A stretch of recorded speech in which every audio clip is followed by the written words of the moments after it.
गरीब की बारिश। शहर की कच्ची बस्ती में एक गरीब मजदूर कालू रहा करता था। कालू के घर में उसकी पत्नी जानकी थी। जानकी लोगों के घरों में झाड़ू पोछा करके कुछ पैसे कमा लेती थी और वहीं कालू किसी तरह मेहनत मजदूरी करके 2 वक्त की रोटी का जुगाड़ कर लेता था। कुछ दिनों से हो रही बारिश के कारण कालू की मजदूरी बंद हो गई थी। अरे जानकी, इस बार तो बरसात ने हद ही कर दी, रुकने का नाम ही नहीं ले रही। कुछ समझ में नहीं आ रहा, अगर इसी तरह काम पर नहीं गया तो 2 वक्त की रोटी का जुगाड़ कैसे होगा। अरे तुम चिंता क्यों करते हो, बारिश का क्या है, 1 आध दिन में रुक जाएगी और उसके बाद में फिर से काम शुरू हो जाएगा। अरे 3 दिन तो हो गए, बरसात तो रुक ही नहीं रही है और आगे भी रुकने के कोई आसार नहीं दिख रहे। तो क्या हुआ, तुम्हारा काम बंद हुआ है ना। मैं तो अभी भी लोगों के घर झाड़ू पोछा करने जाती ही हूँ। मेरे पगार से कुछ दिन तो निकल ही जाएंगे। अरे घर का खर्चा तो हम किसी तरह चला लेंगे जानकी, लेकिन ये जो छत टपक रही है इसका क्या करेंगे। ये बात तो आपकी सही है। हमारी झोपड़ी अब काफी पुरानी हो चुकी है और इसके छप्पर में भी कई सारे छेद हो गए हैं। रात भर पानी टपकता रहता है। अरे मैं भी इसी बात से बहुत परेशान रहता हूँ। कहीं किसी दिन ज्यादा बारिश आ गई तो हमारी झोपड़ी टूटकर बिखर ना जाए। राम राम राम, ऐसी अशुभ बातें क्यों करते हो। अरे ऐसा कुछ नहीं होने वाला, ये झोपड़ी ही तो हमारा सब कुछ है। अगर यही नहीं रही तो हम जाएंगे कहाँ।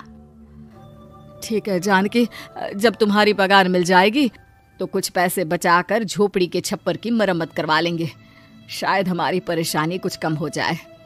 ठीक है जी, अब ना ज्यादा परेशान मत हो। ये लो खाना खा लो और सो जाओ, सुबह मुझे भी जल्दी काम पर जाना है। जानकी और कालू अपनी झोपड़ी में सो गए। रात को अचानक से बहुत तेज बारिश शुरू हो गई। धीरे धीरे बारिश का पानी कालू की बस्ती में भरने लगा। पानी भरते भरते झोपड़ी के बाहर तक पहुंच गया था। सुबह के वक्त जब कालू और जानकी सोकर उठे, हे भगवान, ये क्या हो गया। बारिश का पानी तो हमारे घरों तक पहुंच चुका है। अब मैं काम पर कैसे जाऊंगी। रहने दो जानकी, तुम आज काम पर मत जाओ। ऐसे पानी से निकल कर जाओगी और बीमार पड़ गई तो लेने के देने पड़ जाएंगे। लेकिन अगर नहीं गई तो मालकिन लोग नाराज हो जाएंगे। आप जानते हैं ना, बड़ी मुश्किल से 1 दिन की छुट्टी भी नहीं देती है। अरे लेकिन जानकी, झोपड़ी के बाहर तो पूरी बस्ती में पानी भरा है, तुम जाओगी कैसे। जानकी जैसे तैसे करके काम पर चली जाती है, लेकिन अगले दिन फिर से बहुत ज्यादा बारिश होती है और बस्ती में ज्यादा पानी भर जाता है। आज तो मैं तुम्हें किसी भी तरह काम पर नहीं जाने दूंगा। अरे अगर तुम्हें कुछ हो गया तो क्या होगा। ठीक है, तुम ठीक ही कहते हो, आज नहीं जाती। अगर मालकिन नाराज हो गई तो मना लूंगी किसी तरह। अरे मनाने वाली क्या बात है, जब तुम बताओगी कि हमारी झोपड़ी में पानी भर गया है तो वो खुद ही समझ जाएंगे ना। अगले 2 दिन तक तेज बारिश होने की वजह से जानकी, कालू और आसपास की बस्ती में रहने वाले सभी लोगों के घरों में पानी भर जाता है, जिसकी वजह से जानकी काम पर नहीं जा पाती। और 3 दिन के बाद जैसे ही जानकी काम पर पहुंचती है, कहाँ थी तुम? पिछले 3 दिनों से काम पर क्यों नहीं आई? मेम साहब क्या बताऊं, इतनी ज्यादा बारिश हो रही थी, हमारी पूरी बस्ती में पानी भर गया है और उससे भी ज्यादा तो मेरी झोपड़ी के अंदर पानी भर गया। आप ही बताइए कैसे आती मैं। इसका मतलब ये हुआ कि बारिश होगी तो तुम काम पर नहीं आओगी। ना ना, मेरे कहने का ये मतलब नहीं था मेम साहब। तुम जानती भी हो 3 दिन से कितनी परेशानी हो रही है मुझे, सारा काम मुझे खुद करना पड़ा।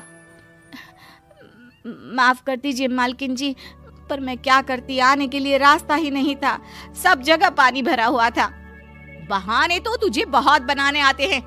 जानकी देख, अगर अगली बार ऐसा किया ना तो फिर काम से हमेशा के लिए छुट्टी। अरे ना ना मालकिन, ऐसा मत कीजिए। बारिश की वजह से मेरे पति की मजदूरी भी छूट गई है। बड़ी मुश्किल से घर में 2 वक्त खाने की रोटी का जुगाड़ हो पाता है। आप मुझे काम से निकाल देंगे तो हम क्या खाएंगे। अगर इतनी ही चिंता है तो फिर रोजाना काम पर आया करो। चलो अब जल्दी से जाकर घर का सारा काम करो। बारिश रुकने का नाम ही नहीं ले रही थी। पूरे शहर में बाढ़ जैसे हालात बन गए थे, लेकिन नौकरी जाने के डर से जानकी किसी तरह रोज काम पर जाती थी। एक दिन जब जानकी काम करके अपने घर लौट आई तो अचानक उसकी बस्ती में कुछ लोगों का शोर सुनाई दिया। अरे लगता है बाहर कुछ हुआ है, मैं जाकर देखता हूँ। हाँ हाँ, पता तो कीजिए, ये बस्ती में लोग इतना शोर क्यों कर रहे हैं।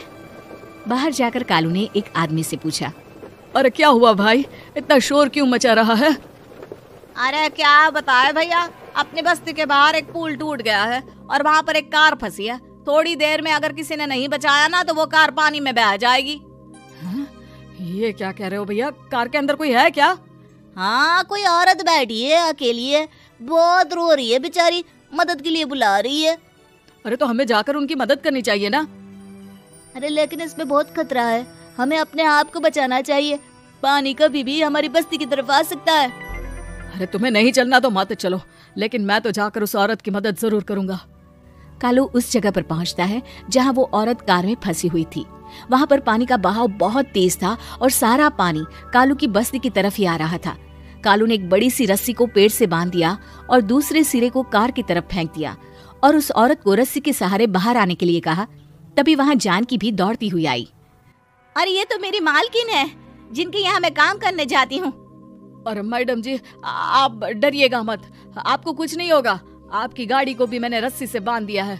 थोड़ी देर में पानी का बहाव कम हो जाएगा, फिर हम आपकी कार को भी बाहर निकाल लेंगे। क्या तुम जानकी के पति हो?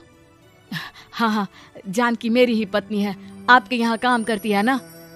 लेकिन मेम साहब, आप यहाँ पानी में कैसे फंस गई? अब क्या बताऊं, मैं अपनी सहेलियों के साथ पिकनिक पर गई थी, वहीं से लौट रही थी। अचानक पानी का बहाव तेज हो गया और मेरी गाड़ी फंस गई। अरे कोई बात नहीं मालकिन, अब ना आप बिल्कुल सुरक्षित हैं। मैं तो बहुत बुरी तरह डर गई थी। कब से मदद के लिए चिल्ला रही थी, लेकिन कोई मेरी मदद के लिए नहीं आया। भला हो तुम्हारा पति का जिसने मेरी जान बचा ली। लेकिन जानकी, मैंने तुम्हारे साथ बहुत गलत व्यवहार किया। इतने खराब मौसम और बाढ़ में भी तुम्हें काम पर आने के लिए कहा, नौकरी से निकालने की धमकी भी दी, और तुमने मेरी जान बचाई। मुझे माफ कर दो। अरे कोई बात नहीं मालकिन, आपकी जान बचाना तो हमारा धर्म था। देखो जानकी, तुम्हारी झोपड़ी में जो भी नुकसान हुआ है उसके लिए मैं तुम्हें पैसे दूंगी।